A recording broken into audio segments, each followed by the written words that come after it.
तो 2025 हम सबों के लिए जुबली का साल है। हमने इसे उद्घाटन किया है और इसका शीर्षक है आशा का संदेश, पिलग्रिम्स होप। तो इस जयंती वर्ष की घोषणा संत पापा ने हम सबों के लिए किया है और इसका उद्देश्य है कि पापों के लिए क्षमा और हमारे जीवन में दंडमोचन हम कमाना चाहते हैं। ईश्वर की दया, ईश्वर की कृपा, हमारे पापों से हम मुक्ति पाना चाहते हैं। यही जुबली वर्ष का संदेश होता है। और जो पाठ इस जुबली वर्ष के अवसर में लिया जाता है, लेवी का ग्रंथ अध्याय 25 वचन संख्या 8 से 13, यानी 7 साल 7 सप्ताह के बाद जयंती का वर्ष आता है। इसमें 3 बातों का जिक्र किया जाता है कि दासों की मुक्ति, संपत्ति की वापसी और खेतों को आराम। यानी जो लोग दास रहते हैं उन्हें स्वतंत्रता मिलता है जुबली वर्ष में। जो संपत्ति जो खरीदा है उसे वापस दे दिया जाता है। खेतों को आराम दिया जाता है ताकि अच्छा फसल उत्पन्न हो। और ये जुबली साल प्यारे माता पिता भाई और बहनों, ईश्वर के साथ अपने रिश्ता को मजबूत करने के लिए, हमारे जीवन में पाप क्षमा पाने के लिए, सामाजिक न्याय पाने के लिए ये जुबली वर्ष मनाया जाता है। तो ये हमारे जीवन में ये परंपरा 25 साल में जुबली मनाना, 1470 में संत पापा पौलुस दूसरा ने इसे शुरू किया। उससे पहले संत पापा क्लेमेंट छठवां ने 50 साल का जुबली शुरू किए थे। और उससे पहले 1300 सदी में पोप बोनीफास 100 साल में एक जुबली का सोच किए थे। तो 100 साल, 50 साल, 25 साल। तो इस प्रकार ये समय हम सबों के लिए आत्मनिरीक्षण करने का समय होता है, पवित्रता का जीवन को अपनाने का समय होता है, प्रायश्चित करने के लिए ये वक्त होता है।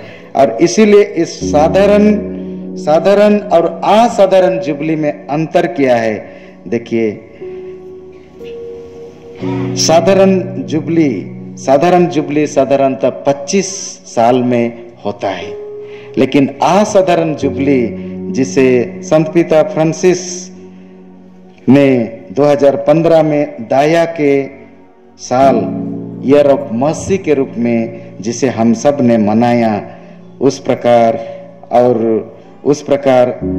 समय कलीसिया में संत पापा ने हमें दिए थे कि हम दया से द्रवित होकर, दया से प्रेरित होकर एक दूसरे के प्रति न्याय, शांति, मेल प्रेम, एकता का जीवन को जिए।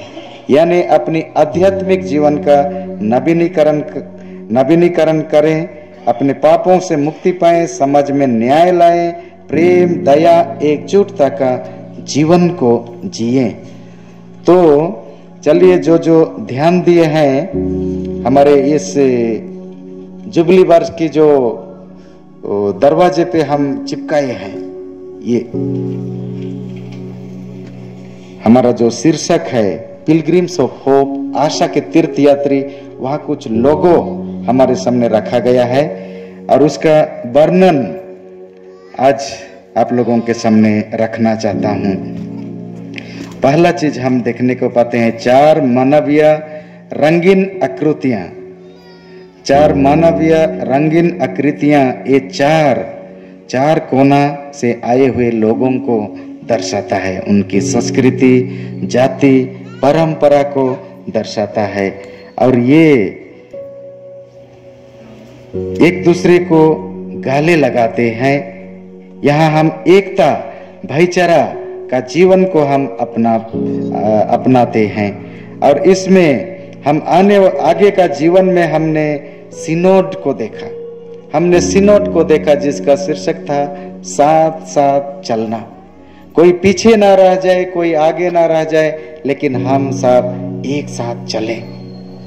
और इसीलिए वहां बात आया था कम्युनियन, हम सब एक साथ रहें। यूनियन में रहें, एकता में रहें, एकता के सूत्र में बंधे हुए रहें। हमारे बीच जो कुछ भी होता है एक दूसरे के साथ हमारा सहभागिता हो, क्योंकि हम सब एक मिशन के लिए बुलाए गए हैं।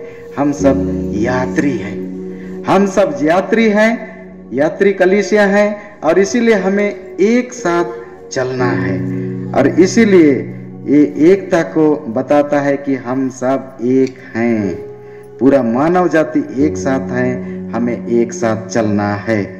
दूसरा, क्रूस और मानवता की ओर झुकना।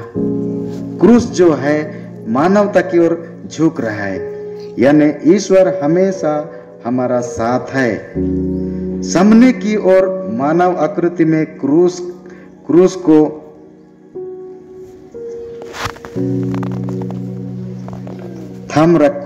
थाम रखा है। हमारा विश्वास और आशा कभी नहीं हमें छोड़ना चाहिए, क्योंकि क्रूस हमारी ओर झुका हुआ है। संत यूहन्ना का 12 अध्याय 32 और 35 पद में प्रभु हमें यही कहते हैं कि क्रूस काट से मैं सारी जनता को मेरे ओर आकर्षित करूंगा। और इसीलिए क्रूस काट मानवता की ओर झुका हुआ है कि ईश्वर हमारे साथ है, ईश्वर हमारे जीवन में आ रहे हैं, वो हमारा साथ देने आ रहे हैं।